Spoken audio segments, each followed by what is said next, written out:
সাহস দেওয়ার থেকে মন ভেঙে দেওয়ার মানুষই বেশি।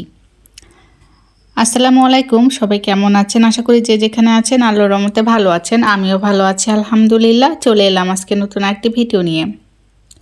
যখনই দেখবেন কেউ কিছু করতে চাইবে বা কেউ কিছু করছে বা ভালো কিছুটা করতে চেষ্টা করছে বা উদ্যোগ নিচ্ছে, তখনই দেখবেন যে আপনাকে সাহস না দিয়ে তারা সাহস না দিয়ে বরঞ্চ আপনাকে ভয় দেখাবে, নানান কথা বলবে যাতে করে আপনার মন ভেঙে যায়, আপনি যাতে সেই কাজটা সাফল্যভাবে করতে না পারেন।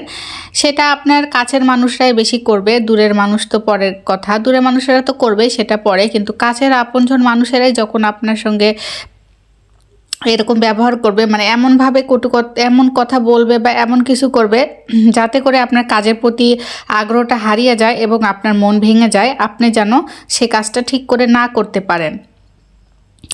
কাছের মানুষের উচিত যে তার আপনজন যদি কোনো একটা কিছু করতে চায় বা কোনো একটা কিছু করে, তো সেখানে তাকে সাহস দিতে হবে যে না, তুমি পারবা, তোমাকে দিয়েই হবে, আস্তে আস্তে এগিয়ে যাও, তাড়াহুড়োর দরকার নেই। এই ধরনের যে সাহস, এই ধরনের যে একটা সাহস দিবে, সেইটা কিন্তু তারা না দিয়ে অনেকেই আসেন, তারা কিন্তু চেষ্টা করে কিভাবে আপনার মনটা ভেঙে দিবে, কিভাবে আপনাকে নিচে নামানো যায়, কিভাবে আপনাকে উপর উঠানো থেকে আটকানো যায়। তো এই ধরনের মন মানসিকতার মানুষ কিন্তু নিজেদের মধ্যেও আছে এবং বাইরের লোকেরাও আছে। তো নিজের মানুষ যখন আপনাকে সাহস না দিয়ে উল্টো আপনার মন ভেঙে দেওয়ার মতো কথাবার্তা বলবে, আপনাকে নিয়ে তুচ্ছ তাচ্ছিল্য করবে, সেটা খুব বড় একটা কষ্টের। কারণ আপন মানুষেরা যদি সাহস না দেয়, কাজের প্রতি আগ্রহটা অনেকটা কমে যায়, অনীহা ভাব চলে আসে। তো সেখানে যদি আপনজন পাশে থেকে সাহায্য করে এবং সহযোগিতা করে এবং সাহস যোগায়, তাহলে মনটা আনন্দে ভরে যায়, কাজের প্রতি আগ্রহ বাড়ে এবং আরও ভালো কিছু করার চেষ্টা করে থাকে। কিন্তু আমাদের সমাজে সেটার উল্টা। আসলে বেশিরভাগ মানুষেরাই দেখবেন যে কি করে একজনকে উপর থেকে উঠতে না দেওয়া যায়, কিভাবে তার পিছনে লাগা যায়, কিভাবে তার মানে নানা রকমের খারাপ মন্তব্য করে তার কাজের প্রতি বাধা সৃষ্টি করা, এই ধরনের মন মানসিকতার মানুষ কিন্তু আমাদের সমাজে অনেক আছে। তো যখন একটা মানুষ কন্টিনিউ আপনাকে আপনার কাজ নিয়ে নানান রকমের কথা বলবে, আপনার কাজ ভালো হচ্ছে না, আপনার এটা করা ভালো হচ্ছে না, আপনার সেটা ভালো হচ্ছে না, আপনি এটা করতে পারবেন না, আপনার দ্বারা হবে না, আপনি অন্যদের মতো না, এই ধরনের কথা যখন কন্টিনিউ সে আপনাকে বলবে, তখন কিন্তু একটা সময় পর্যায়ে আপনার মনটা খুবই ভেঙে যাবে এবং আপনি অনেক কষ্ট পাবেন। সেটা হয়তো ওই মানুষটা বুঝবে না, কিন্তু ভিতরে ভিতরে আপনি একদম শেষ হয়ে যাবেন। কারণ পৃথিবীতে আপন মানুষের সাপোর্ট এবং আপন মানুষের সাহস, ভালো কাজের উৎসাহটা বেশি একজন কাছের মানুষের দরকার হয়ে থাকে। সেটা বোধহয় সব কাছের মানুষেরাই বুঝতে চায় না। তো যাই হোক, এইটা সবার কপালে ভালো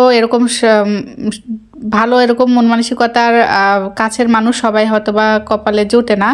তো যাদের কপালে জুটে তারা তো আসলে ভাগ্যবতী, আর যাদের কপালে জুটে না তাদেরকে কি আর বলবো, তাদেরকে সান্ত্বনা দেওয়া ছাড়া আমার কিছুই আর বলার নেই। তাদেরকে বলবো ধৈর্য ধরতে হবে, ওই কথাগুলো এক কান্দে শুনে আর কান্দে বের করে দিতে হবে। তারা যতই তুচ্ছ তাচ্ছিল্য করুক, আপনার ভিতরে জেদটা তত বাড়াতে হবে। জেদ বাড়িয়ে আপনাকে আপনার মতো করে কাজ করে যেতে হবে। দেখবেন একটা সময় পর্যায়ে দেখবেন আপনি ঠিকই সাফল্য অর্জন করতে পারবেন। তখন কিন্তু ওই মানুষের মুখটায় ভোঁতা হয়ে যাবে যে আপনাকে এত তুচ্ছ তাচ্ছিল্য করেছে, আপনাকে এত কটু কথা শুনিয়েছে, আপনাকে কোনো উৎসাহ না দিয়ে বরঞ্চ আপনার মন ভেঙে দেওয়ার চেষ্টা করেছে। তখন কিন্তু সেই মানুষটা নিজে নিজেই পস্তাবে বা নিজে নিজে আফসোস করবে যে আমি এই মানুষটাকে এত কিছু বলেছি, আসলে আমার এগুলো বলা ঠিক হয়নি। তো যাই হোক, প্রতিটা মেয়েরই প্রতিটা মেয়েরাই কিছু করতে চায় জীবনে, কিন্তু তারা সঠিক মন মানসিকতার মানুষ পায় না এবং সাপোর্টের লোক পায় না। সেই কারণে অনেক মেয়েরই ইচ্ছাগুলো নষ্ট হয়ে যায় বা তারা কাজ করতে গিয়েও ফিরে আসে। কিন্তু আমি বলবো যে এসব করা যাবে না। যদি জীবনে কিছু করতে চান তাহলে অবশ্যই আপনার লক্ষ্য আপনাকে স্থির রাখতে হবে। কারো কথায় আপনজন হোক আর বাইরের লোক হোক, কারো কথায় আপনার মন ভাঙলে চলবে না। আপনার পরিশ্রম আপনাকেই করে যেতে হবে। কে কি বললো, কে না কি ভাবলো, সেটা আপনার গায়ে মাখা যাবে না। তবে আপনি কিছু করতে পারবেন। আর মানুষ ছোট থেকে বড় হয়, হুট করে কেউ বড় হয়ে যায় না। আর একটা জিনিস সবসময় মাথায় রাখবেন, আপনি একটু একটু করে আগাচ্ছেন মানে আপনি উপর দিকে উঠছেন, কিন্তু হঠাৎ করে আপনি উপর দিকে উঠে গেলেন, সেখান থেকে আপনাকে ঝরে পড়তে বা ভেঙে পড়তেও সময় লাগবে না।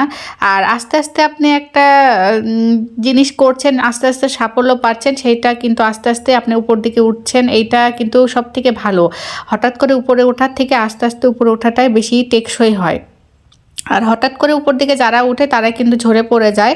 তো সেই কারণে বলবো আস্তে ধীরে মন মানসিকতা শক্ত করে কারো কথায় কান না দিয়ে নিজের কাজ নিজেকেই করে যেতে হবে। আর নিজের মন মানসিকতা সবসময় ভালো রাখতে হবে, কারো কথা গায়ে মাখবেন না। তো যাই হোক, অনেক কথাই বলে ফেললাম। আমার ভিউয়ার্স আপুরা যারা এতক্ষণ ধরে আমার ভিডিওটা দেখছেন তারা প্লিজ আমার ভিডিওতে লাইক করে দিবেন আর আমার চ্যানেলটি সাবস্ক্রাইব করে আমার পাশে থাকবেন। যারা কাজটি করে দিয়েছেন তাদেরকে অসংখ্য ধন্যবাদ। আপনাদের সঙ্গে কথা বলতে বলতে আমি এখানে একটা বেবি ড্রেস তৈরি করছি। তো এই বেবি ড্রেসটা সামনে ঝালর দিয়ে তৈরি করব।